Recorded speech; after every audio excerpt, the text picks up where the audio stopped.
Ito kasi yung perfect na talagang kinopya. Japan Miyota ang makina. Miyota. May kumopya pa rin na ito na Chinese na factory sa China. Siyempre, mas mura. Pero ang makina is China machine. China machine din. Parehas yung function niya pero China machine. Siyempre, sa live, hindi nyo naman mapapansin. Kasi, hindi nagbubukas. Makikita nyo parehas yung function. Pero pagka marunong, pag binuksan yung makina, malalaman na China machine. Malalaman nyo lang na China kapag nasira agad. Pag binuksan, sir. Pag binuksan. Tsaka mas madali masira yung China. Yung China hindi nagagawa. Etong Miyota, nagagawa to kahit saang, kumbaga parang ano to Japan to Japan. Parang sa sasakyan, Toyota. Mas maraming pyesa. Hindi kagaya ng China machine, hindi yung nagagawa. Disposable. Pag nasira yung tapon na siya. Mga magkano naman yan sir, mga ganyan? Ito, bentahan ko na ito, 1,200. 1,2? Sa iba, bentahan niya 1,700, 1,800. Yung iba nga, sinasabi pa, authentic quality. Ganda nga sir, maganda talaga. Diba marami nagsasabi, authentic quality siya. Pero siya, yan, highest quality na ng Michael Kors. No? Mura, 1,200.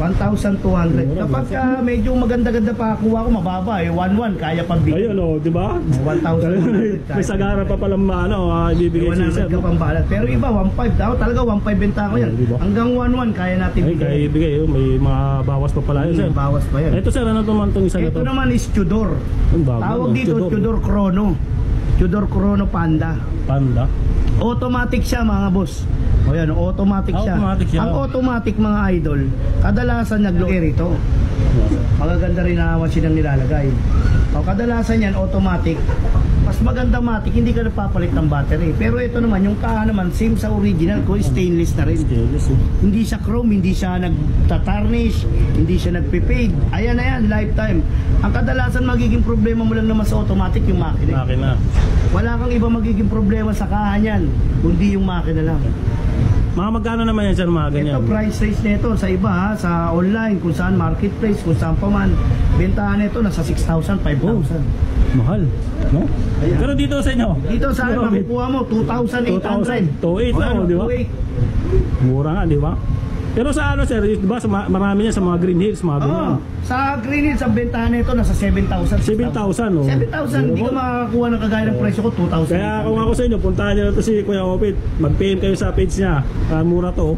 Magkano sir, last price na? 2,800. 2,800 lang, di ba? Pero bentahan ko talaga niya 3,500. 3,500 talaga. Makukuha mo, sagad na. Sagad na daw yun, di ba? Sagarang presyo tayo rito. Ano to sa isa? Ano to sa? Ito naman is Omega. Yung ganda. Omega na Apollo 11. Ang bentahan nito sa iba, nasa 7,000, 6,500.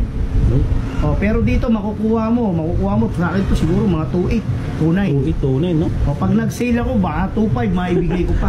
Pero nag-sale kayo sir, halimbawa. Nag-sale tayo. May time na nag-sale. Si sir pala, araw-araw kayo sir nag-online live siya no, sa kanyang page. So follow niyo yung page niya para lagi kayo update sa mga online niya no, araw-araw yan. Yan.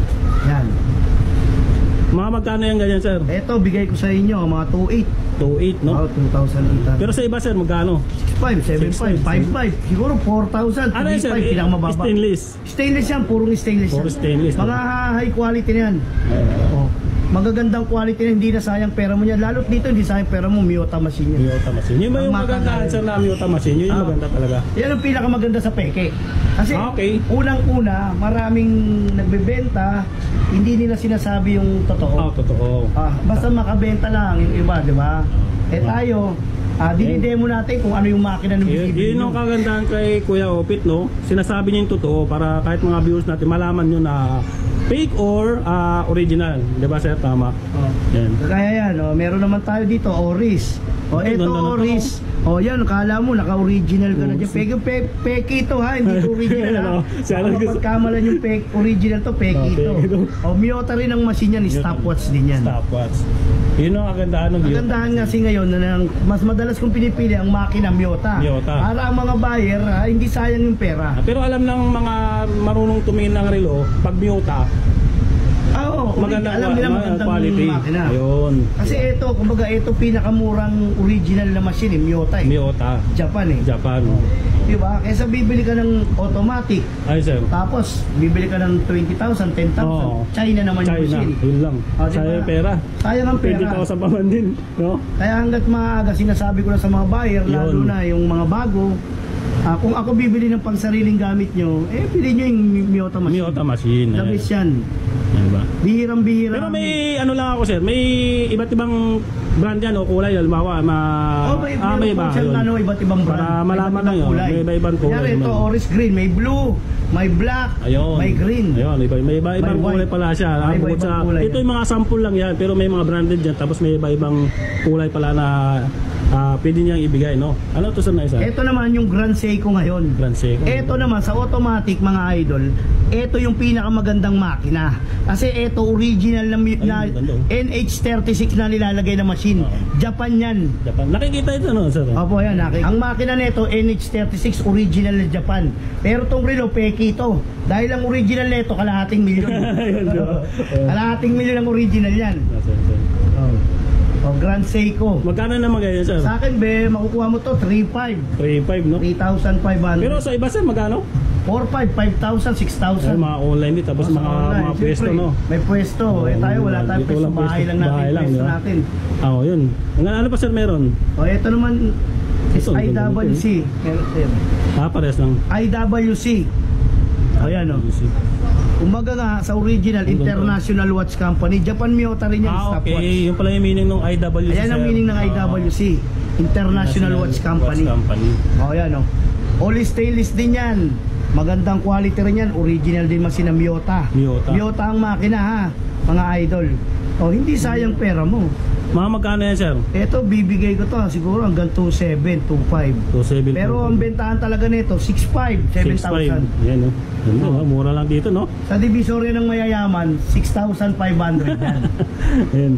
Tapos sir, may itatanong lang ako, di ba? May nag-order, pwedeng pa-deliver. Pwede. Mode of payment nyo? Mode of payment natin GCash o Bangko or Palawan. Sige, mamaya i-ano natin no sir, itatanong natin sir. Tapos ano pa yan sir yung kabila naman? Ito naman Ferrari. Ayun, ganda Ferrari. Yan o, Ferrari stainless din siya. Japan din ang makina, Miyota. Miyota, ang ganda. Kagandahan dito, sabi nga sa inyo, mas the best ang Miyota na machine. Kumbaga sa peke, mas kukunin nyo lagi Miyota. Kung marami kang pera, pwede kang bumili ng automatic. O masira man, itapon mo, kaya pagawa mo sa kilala mong technician. Pero kung ikaw naman, hindi ka naman mayaman, gusto mo lang magkaroon ng relo maayos, matino-tino, akunin mo Miyota machine. Miyota machine, no? Mga magkano yan sir, mga ganyan? Ito, siguro hanggang 1,700. 1,600 agad yung 1,600. 1,600 agad. Pero bentahan na ito, 3,500. 2.5 siguro. Laki ng bawas talaga, no? Alas kalahati, no? 50%? 50, 30. Di ba? Conforme sa magbibenta talaga. Siya may-ari kasi yan, kaya alam nyo apresyuhan. Ito naman Luminox. Ito bihira nang lumabas to Wala na ganong nagmamarket nito. Pamakakakuha ka na ito, China machine na.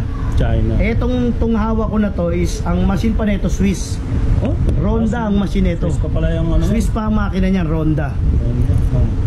Kahit sa original yata, ganyan ang makina. Mga magkano naman yan, sir? Siguro, bentahan nito online, 7.5. Sa akin, makukuha mo 2,300. Pero yan, parang lagpas yata ng 50% yun, sir. Pag nag-save tayo, 70%. 2,000, pwede pa. Mura, no? Pero yan, pagkano sa iba, sir? 7,000. 7,000. Pero dito, magkano? 2,300. 2,300, di ba? Parang 70%, laki ng bawas, no? Ito, sir, ano mga to? Ito naman, mga AP. Mga Audemars Piguet. Ito napakamahal sa original nito. Million, mas mahal pa yata sa Rolex to. Sa original. Dito kung wala ka naman pang million na pambili, ito bayaran mo to sa akin 2,700. 2,700, no? Bentahan online nito 6,500. AP. AP? Ganda, no? Audemars. Ganda ng kulay, no, sir?